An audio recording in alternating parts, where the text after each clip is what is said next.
Continuando o nosso estudo sobre direito eleitoral, a gente está esgotando o edital. E agora eu vou falar com você sobre alistamento no exterior, gente. Dá uma olhada.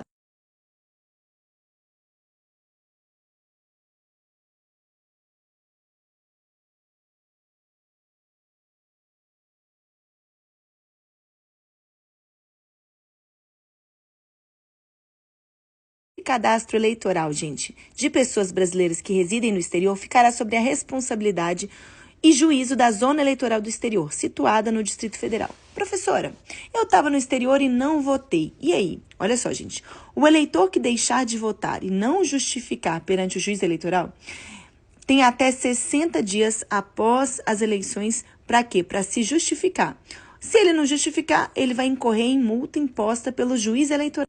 Para o eleitor que se encontrar no exterior, na data da eleição, o prazo de que trata esse caput será o quê? De 30 dias. Então, olha o macete.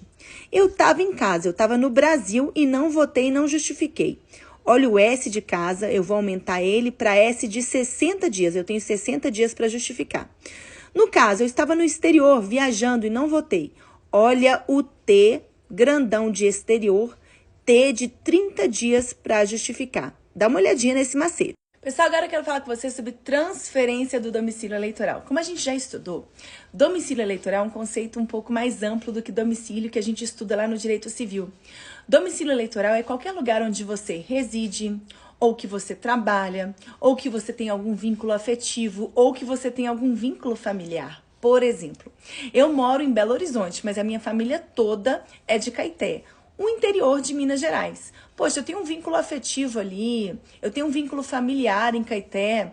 Eu posso transferir o meu título de eleitor de Belo Horizonte para Caeté e votar em Caeté? Posso sim, posso fazer essa transferência de domicílio eleitoral. Domicílio eleitoral é um conceito um pouco mais amplo. Não é apenas aquele local onde eu resido, onde eu moro. Pode ser o local onde eu moro, pode ser o local onde eu trabalho, pode ser o local onde eu tenho um vínculo afetivo, um vínculo familiar, tá bom? Vamos dar uma olhada na lei seca. A transferência será realizada quando a pessoa desejar alterar seu domicílio eleitoral, em conjunto ou não com uma eventual ratificação de dados. Tá bom, prof. E aí, nesse caso? Essa transferência só será admitida se forem satisfeitas as seguintes exigências. Primeiro, recebimento do pedido no cartório eleitoral do novo domicílio no prazo estabelecido pela legislação vigente. Transcurso de pelo menos um ano do alistamento. Já passou um ano do alistamento ou da sua última transferência. Eu já transferi também anteriormente, mas já passou um ano. Além disso, residência mínima de 3 meses nesse novo domicílio e prova de quitação com a Justiça Eleitoral. Lembrando, gente, que transferência, de domicílio eleitoral é diferente de revisão eleitoral. A revisão, ela acontece quando você vai mudar o local de votação, somente o local de votação dentro daquele mesmo município. Então, você mora em São Paulo, você costumava a votar naquela escola ali, que era o local de votação, mas você mudou para o outro lado da cidade e você quer mudar o local de votação, porque São Paulo é uma cidade muito grande, você quer alterar o local de votação. Isso é revisão, tá bom? Vamos analisar de novo a lei seca que despenca, gente. A transferência de domicílio só vai ser admitida se satisfeita as seguintes exigências. Primeiro, a apresentação de um requerimento perante a unidade de atendimento da Justiça Eleitoral requerer a transferência. Segundo, o transcurso de pelo menos um ano do alistamento ou um ano da última transferência. Tempo mínimo de 3 meses de vínculo com esse novo município. Nesse novo município onde você vai transferir, você tem que ter pelo menos 3 meses de vínculo. Regular cumprimento das obrigações de comparecimento às urnas, você tá o kit com a Justiça Eleitoral. Só que esses prazos do inciso do segundo e terceiro, que é esses 3 meses, aqui o transcurso de um ano do alistamento, eles não se aplicam às transferências de servidor ou servidor público, civil ou militar, ou membro da sua família que foi removido, gente. Ele não teve escolha, ele foi removido para uma outra área. Além disso, não se aplica aos indígenas, quilombolas, pessoas com deficiências, trabalhadores e trabalhadoras rurais e pessoas que tenham sido forçadas, em razão da tragédia ambiental, a mudar sua residência. Esses prazos também não vão se aplicar a elas, que elas também foram obrigadas a se mudar. Presta muita atenção, gente. Não é mais um requisito a quitação eleitoral, e sim a prova do regular cumprimento das obrigações quanto às votações e convocações, tá bom? Olha essa mudança na nomenclatura que pode aparecer na sua prova. Prof, e eu que perdi o meu título eleitoral? Gente, no caso de perda, extravio, inutilização do título eleitoral, a pessoa que possuir a inscrição regular ou suspensa poderá recorrer ao juízo eleitoral do seu domicílio à expedição de uma segunda via.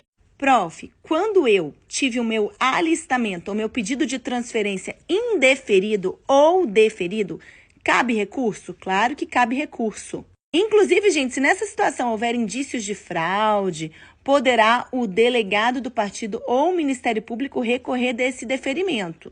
Lembrando que qualquer partido político e o Ministério Público Eleitoral poderão interpor recurso contra o deferimento do alistando ou da transferência no prazo de 10 dias, gente. Então, o Ministério Público e delegados do partido têm um prazo de 10 dias para recorrer. Agora, se for indeferido o alistamento ou a transferência, poderão interpor recursos aquela pessoa que fez aquele requerimento, né, no prazo de 5 dias. Então, lembra aqui do macete. O pedido de transferência foi deferido, o delegado, olha, defere, D de defere, D de delegado de partido e Ministério Público tem prazo de 10 dias para recorrer.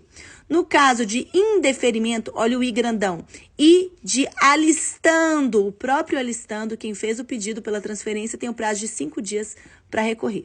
Prof, agora que eu tenho meu título eleitoral, quando é que ele pode ser cancelado? Ah, gente, cancelamento e exclusão do eleitor. Vamos lá. São causas de cancelamento: infração dos artigos 5º e 42, hipótese de inalistabilidade e regras de domicílio eleitoral, suspensão ou perda dos direitos políticos, pluralidade de inscrição, você tem várias inscrições, uma vai ser cancelada, falecimento do eleitor, faleceu, inscrição cancelada, e quando você deixou de votar em 3 eleições consecutivas. Vamos entender essa hipótese aqui de pluralidade de inscrição. Gente, identificada a situação em que o mesmo eleitor possua 2 ou mais inscrições liberadas ou regulares, agrupadas ou não pelo batimento, o cancelamento de uma delas deverá preferencialmente, primeiro, deve-se cancelar a inscrição mais recente, efetuada contrariamente às instruções em vigor, ou a inscrição que não corresponda ao domicílio eleitoral do eleitor, naquela cujo título não haja sido entregue ainda para o eleitor e naquela cujo título não haja sido utilizado para exercício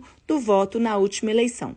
Segundo a resolução do TSE, gente, somente é admitido o restabelecimento mediante o comando de um código específico da inscrição que foi cancelada em virtude de comando equivocado dos códigos atribuídos a falecimento, decisão judicial ou revisão do eleitorado. Então, só se houve um equívoco nessas situações em que haverá o reestabelecimento daquela inscrição. Agora eu queria falar com vocês um pouquinho sobre correição. Correição, gente, é um procedimento para verificar a situação do cadastro eleitoral. A correição é uma atividade realizada pela Justiça Eleitoral para garantir a regularidade e a confiabilidade das informações cadastrais dos eleitores. Essa correição, gente, envolve diversas etapas. Primeiramente, são designadas pessoas especializadas compostas de servidores da Justiça Eleitoral para realizar a verificação e a análise dos dados no cadastro eleitoral. Além disso, ela é provocada quando há denúncia de fraude ou indícios consistentes de fraude.